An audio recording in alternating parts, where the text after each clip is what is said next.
इस बार गांव में ठंड कुछ ज्यादा ही पड़ रही थी। कई लोग तो रजाई ओढ़कर अपने घरों में दुबके थे। हवा चुभन भरी थी। धुंध लगातार गहराती जा रही थी और रात का सन्नाटा थोड़ा थोड़ा डर भी पैदा कर रहा था। सब कुछ शांत था, पर उस खामोशी के भीतर एक अजीब सी बेचैनी तैर रही थी, मानो रात खुद कुछ कहने वाली हो। उस रात हम लोग प्रतिदिन की तरह ही दिन भर का कामकाज निपटाकर 3-4 गांव वाले चौपाल पर जमा थे। सालों से हमारी यह आदत रही है कि काम खत्म करके यहाँ बैठते हैं, थोड़ी देर गपशप करते हैं, तब जाकर सुकून मिलता है। अरे भाई, इस साल तो ठंड ने सच में कहर ढा दिया है। रात को लगता है जैसे माघ महीने वाला पाला पड़ रहा हो। सुबह सुबह ट्रैक्टर स्टार्ट करने से पहले ही हाथ सुन्न पड़ जाते हैं। इतनी कड़क ठंड पहले कब पड़ी थी, याद ही नहीं पड़ता। मुझे तो उस बात की चिंता है जो प्रीतम ने कल रात कही थी। बस वही बात मेरे दिमाग में घूम रही है। अरे किस बात की चर्चा कर रहे हो तुम दोनों? मुझे भी बताओ ना। आखिर ऐसी कौन सी बात है जिसने तुम्हें इतना परेशान कर रखा है? धीरे बोलो भाई। प्रीतम ने बताया कि कल रात नदी के किनारे एक अजीब सी परछाई घूम रही थी। एक औरत की परछाई, वह भी बिल्कुल अकेली। उसे देखकर तो प्रीतम बेहोश होते होते बचा था। अरे भाई, ये हवा तो सच में हड्डी खंपा देने वाली चल रही है। और देखो, काफी रात भी हो गई, लेकिन अपना कहानी वाला धर्मपाल काका अभी तक आया ही नहीं। उसे तो अब तक पहुंच जाना चाहिए था। काका के बिना तो चौपाल का माहौल जमता ही नहीं। अरे देखो, शायद धर्मपाल काका आ रहे हैं।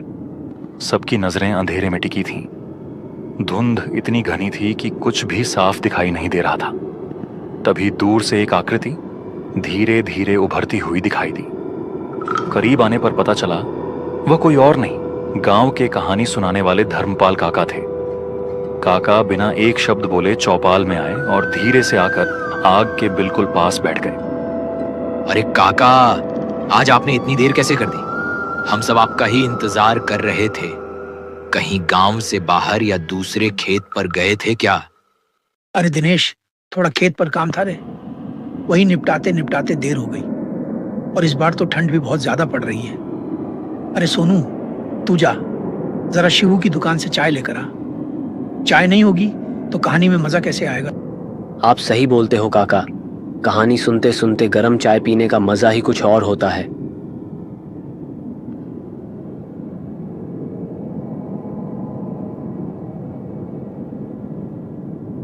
और आपकी कहानियां तो एकदम सच्ची लगती हैं काका। ऐसा लगता है जैसे सब कुछ अपनी आंखों से देख रहे हों।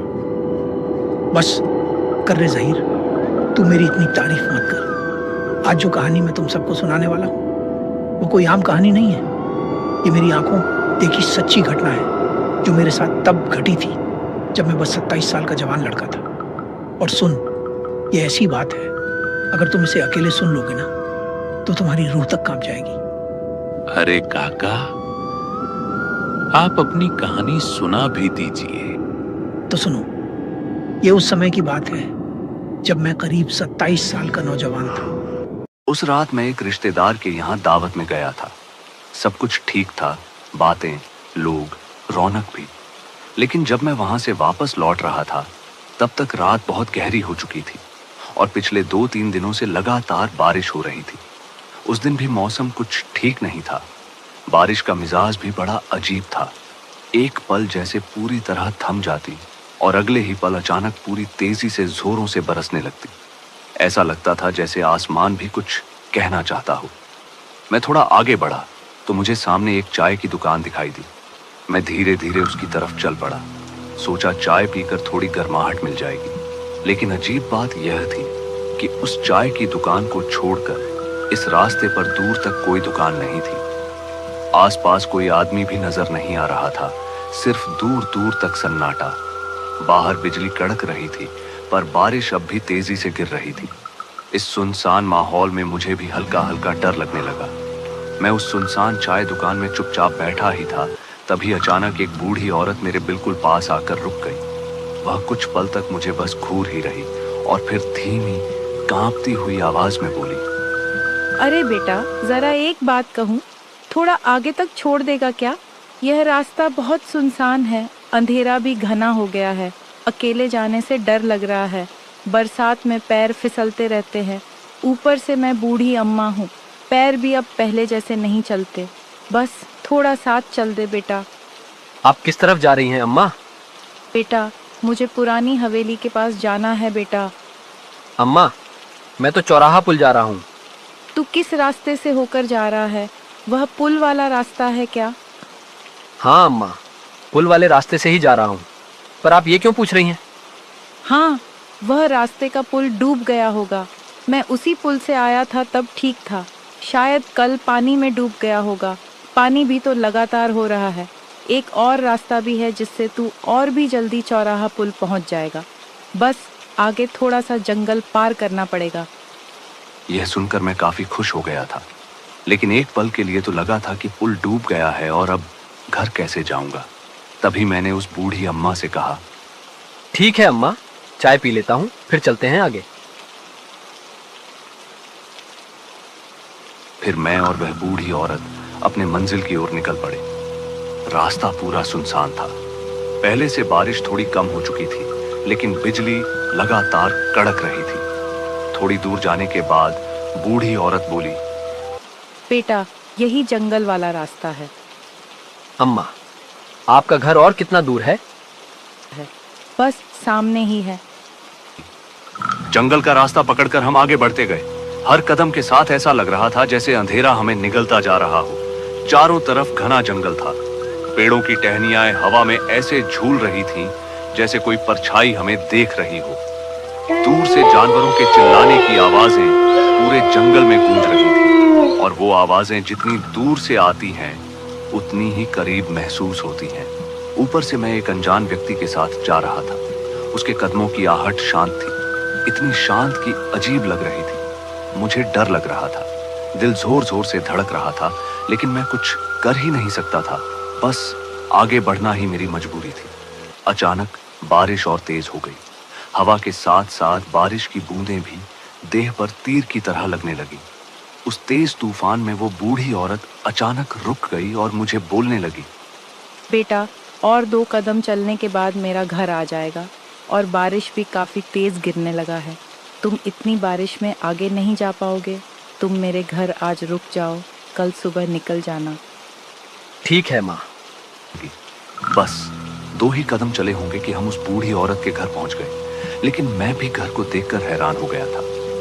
इतने सुनसान जंगल में ये बूढ़ी औरत अकेली रहती है, मुझे विश्वास नहीं हो रहा था। वैसे अम्मा, अभी आप कहाँ से आ रही थीं? अरे, मैं अपनी बेटी के घर से लौट रही थी। मैं मन ही मन सोचने लगा, कोई बेटी अपनी माँ को इतनी रात को थोड़ी छोड़ सकता है?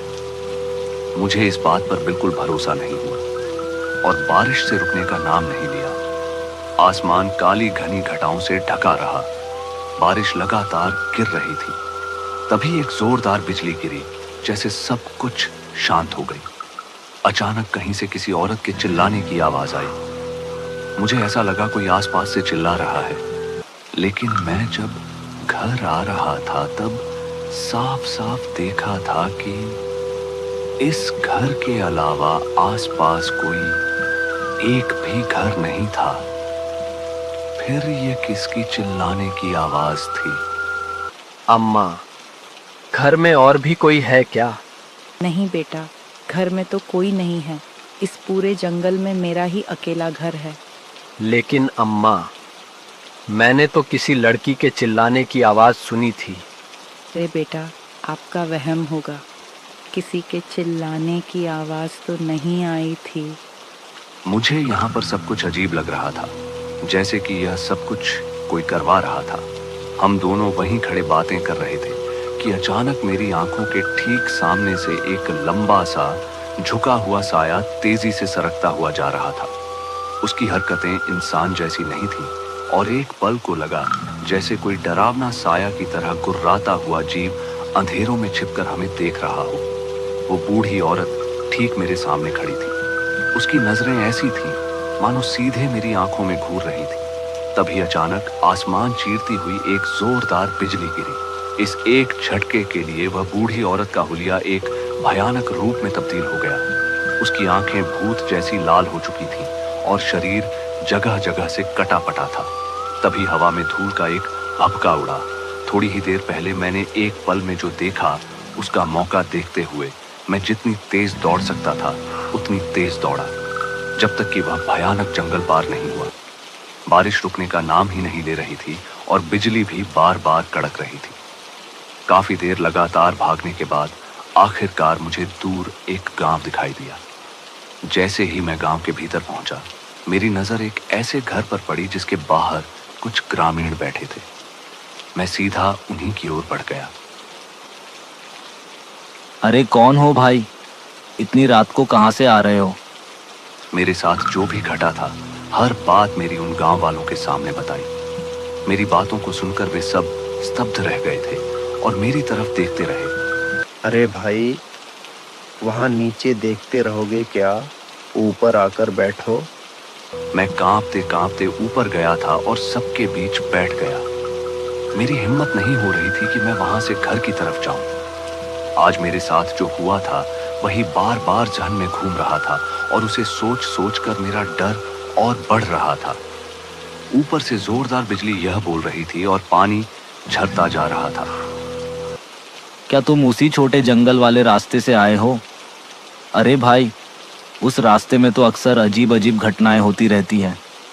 अच्छा किया जो तुम वहां से भाग निकले, क्योंकि कुछ साल पहले उसी रास्ते पर एक बूढ़ी औरत का घर था। उस दिन भी जोरदार बारिश और तूफान चल रहा था।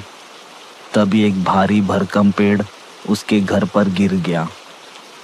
वह वहीं दबकर मर गई। तभी से लोग उस जंगल से होकर आने जाने से डरते हैं। उस रास्ते की रात में तो हवा भी अजीब सी लगती है। उस रात मुझ में इतनी हिम्मत नहीं बची थी कि घर वापस जा सकूं। गांव वालों से थोड़ी देर बातचीत करने के बाद एक काका ने मेरे लिए वहीं सोने का इंतजाम कर दिया। मैं चारपाई पर लेट तो गया, लेकिन आंखों में नींद का नामो निशान नहीं था। रास्ते में देखा हुआ वह भयावह मंजर बार बार दिमाग में घूम रहा था। मैं जितना सोने की कोशिश करता, उतना ही डर मेरे भीतर जाग उठता और मुझे पूरी रात जगाए रखता। अगले दिन सूरज की पहली किरण पड़ते ही मैं जल्दी से अपने घर की ओर लौटा। रात का डर अभी भी मन में ताजा था, इसलिए गांव से निकलते वक्त भी मेरे कदम अपने आप तेज हो गए। उस रात के बाद मैंने कसम खा ली थी कि जिंदगी में कभी भी शॉर्टकट नहीं लूंगा। घर जल्दी पहुंचने की जल्दी में जिस जंगल के रास्ते से मैं आया था, वही रास्ता मेरी सबसे बड़ी गलती बन गया। उस खौफनाक अनुभव के बाद मैं जहां भी जाता, पहले रास्ते की पूरी जानकारी लेता, फिर ही कदम आगे बढ़ाता। काका, आपने जो कहानी सुनाई है ना, अभी भी ऐसा लग रहा है जैसे वो सब मेरी आंखों के सामने ही हो रहा हो।